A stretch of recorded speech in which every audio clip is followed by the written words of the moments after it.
Hi, my name's Beth and I'm a programming assistant for the St. Johns County Public Library System. Happy St. Patrick's Day! Irish dance and music are a huge part of Irish culture. So I'm here at the Legacy Irish Dance Academy in the northern part of St. Augustine, kind of on the border of St. Johns County and Duval County. I'm going to speak with owner-director Patty Darrah and get to watch some of her dancers perform a class. They're going to show me some different techniques, talk about some competitions that they've all been involved in. It's a very, very highly trained group of dancers in this room here today. So I'm very excited to see them practice and learn a little bit more about their art form and just learn a little bit more about Irish culture. Come on, let's go inside.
These are some of our champion dancers. This is Legacy Irish Dance Academy. You guys give a wave.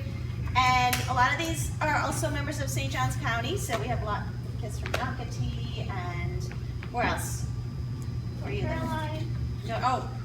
Fort Caroline. Like, so everywhere. So okay. This group today in particular, the majority of them, they've all been with me since they were for about 5 years. So they all started as beginners, and in Irish dance we have a level system. So it's beginner, advanced beginner, novice, prize winner, preliminary champion, championship dancer. So they're all champion level dancers even at this young of age. And on this wall here you can see these are all our dancers that qualify for the World Championships, and that's only about 1% of the dancers in the world. And we actually have how many? Raise your hand if you're called. Wow. 7. Yeah, it's really impressive. Fortunately for us, the World Championships in Dublin got canceled last year because it was in Dublin, and it's supposed to be in July this year in Dublin as well, so our fingers are crossed. But we also have dancers that go to the Southern Region Championships, and we've had Kaylee here and Hannah and Harrison that have all won that championships. Wow. These guys have won it. How many times, Harrison? 3. 3. You want to drop your mouse for a minute? So, yeah, and Hannah? 3. 3 Great. also. So they both are 3-time champions, which is like crazy, ridiculous. And then these guys also qualified for the national championships. Noelle and Leah and Kaylee and who else? Dar. They've all been to the Wow. Great Britain championships. So they're world, quality dancers. But it comes with a lot of hard work, right, guys? Yeah. Do you want to explain, Kaylee? You want to explain your hard shoes? Okay, so basically they're like, there's fiberglass on the bottom, so that's how we make the noise. It's kind of like a tap shoe, but with a fiberglass bottom.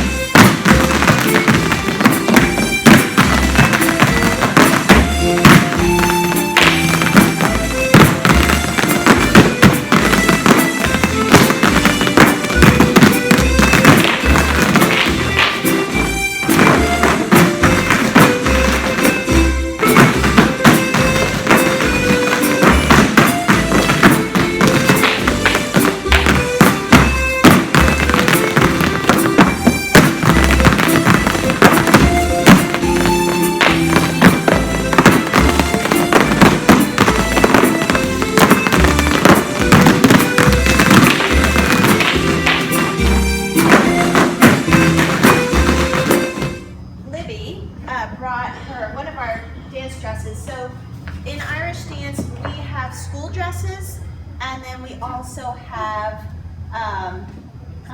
costumes when they get to a championship level. And AJ, I'm going to have you hold the wig. Oh, okay. Okay, so Libby, you can explain your dress a little bit. The rhinestones. When you wear this dress, it means you are a solo dancer, and I believe you can start wearing them from prize winner. So this dress is a custom dress, and they can be made. Most of the tradition of it, we used to send them to Ireland, and they would be kind of printed out, and then we would have to hand embroider them when I was a dancer. So we would send material to Ireland, and they would do a Celtic design of sort, and then one of the moms would hand embroider everything. Now it's a little bit, we do get them from Ireland. This one in particular actually was done by a friend of ours in Florida, another dance teacher, but the majority of their costumes you'll see on the wall, they've been made and designed in Ireland. And so it's really kind of an exciting process. Leah, you want to talk about the unveiling? Okay, so like you can get a custom dress, and there's all different like designers, and then you get to like pick what colors you want and like just design it however, and then they'll ship it to you, and then you have to like open it and try it on. It's like really exciting. It sounds exciting. Yeah. It's a big honor, like for parents to invest in it, and then we resell them. So we'll resell them to dancers that, you know, maybe are working their way up in the system, and you can resell them all over the world. Wow. So there's like a big market for that. And you want to talk about the wigs? DJ, drop your mask. Yes, what is this? So wig? we wear these wigs because in Ireland they used to curl their hairs at night. And they would have, in the morning they would have nice beautiful curly hair. And so now, so we don't have to go to bed in curlers, we put these things on. Gotcha. And if you ask them if they like wear them, the answer would be Well, I imagine that you probably feel pretty hot and sweaty when you're dancing without a wig, and then adding a wig is probably a lot. It's a lot weirder without a person. Yeah. Yeah. What do the gentlemen dancers wear? So for our costume, we wear either a jacket or a vest. And the vest can be sort of like the dresses in a way. You have rhinestones and bling on it, but it's just the top half. And then you wear black pants. And then for your hair, obviously you don't wear a wig, but it's really up to you what you want to do with it. Gotcha. Thank you. And what's this? This is our costumes we wear for shows and Kaylee dances, and it's our like it's our team a costume. team costume that we all wear. This is also a costume that we get designed in Ireland, right? Yes. And if you look at it really closely, a lot of schools are identified by, you know, a name or a Celtic symbol, and ours is the seahorse. So if you look really closely, we've incorporated that in our skirt. So there's the seahorse right here, and you'll see it on their shirts. So people know when they look, oh, there's the seahorse. That's the Legacy Irish Dance Academy from Florida and USA. We used the seahorse because we thought it was fitting, because our schools in Savannah, Charleston, and Florida are all by the sea. That's great. Right? So we wanted to pull a little bit of our hometown into it. Hannah, what's your favorite thing about being a three-time? So what do you think that people need to know about what it takes to win that?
like 6 times a week.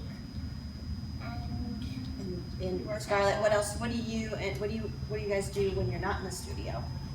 What's your training like? Well, I have a trainer and I have workouts that I do that like help with like maybe hip mobility or core, like things that help with that. Yeah. Yeah. And Rowan, what do you enjoy most about dancing? Just the teamwork, probably a lot of traveling. The kids get to travel all over, which is really kind of fun for everybody. Right, I'm standing right in front of Noelle. Darrah, what's cool about your mom?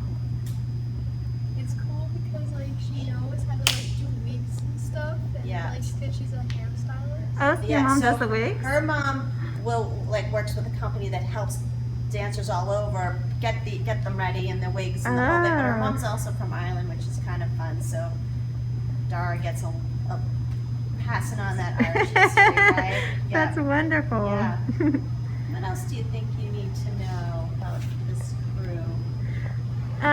Is there anything special about the music that you choose? Is there specific? Yeah, so we have traditional music that they have to dance with, like Noelle touched upon that earlier, Mhm. whether it's the reel, slip jig. So there's a certain timing and speed to that, but there'll be different songs in that genre. So, but everybody dances to the same, like when you compete, Mhm. they'll be on stage with 2 other dancers Wow. from different schools that are doing different material. So you have to worry about not crushing, not banging into people, Right. and really focused on what you're doing. So it's really a big competitive, like when they're on stage, it's super competitive, but they also all dance to the same music. That's wonderful. Yeah, it's really kind of neat. And that's in hardship. The only thing that we have different, what they call set dances, which is what you filmed earlier at the beginning. There's about 20 of those they can choose from. Again, it's all the same music, but we come up with our own choreography. That's wonderful. Yeah, the Kaylee dances that Calixto was talking about, we have a Kaylee team. Those are traditional, and every school all over the world will have the same choreography for those. And those are team dances anywhere from like 2 to, it could be 16 people, but traditionally it's about 4 or 8 team members. Wow. How often do you compete? Well, they're going this weekend. Yeah. These guys are going to Ohio, but traditionally they compete a lot more. But COVID obviously has Yes, kind of put a damper in that. Right. But what do you guys say? At least once a month. Yeah. Wow. Okay. Yeah, and they go all over. Like they travel a lot. So, but it's all optional. Like it's up to them. Right. However much they want to do, or however little. But these guys like to compete, and we're really lucky to be down here that we get to, Yeah. be in an open space. A nice open space. So Yeah. it's a nice open garage. Yes, so it's like dancing outside, which Yeah. is we're really lucky because a lot of our counterparts all over the world aren't getting to train, which Right. is kind of sad. Get to practice. Yeah. Well, thank you. There you go. Thank you so much. This is really wonderful, and I'm really enjoying watching. Do you mind if I just watch No, a we're little gonna bit more sure, dancing? go back to our practice and you just do whatever. All right, you that need sounds to do, wonderful. okay? Thank you.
about you, but I thought that was amazing. Thank you so much for joining us today.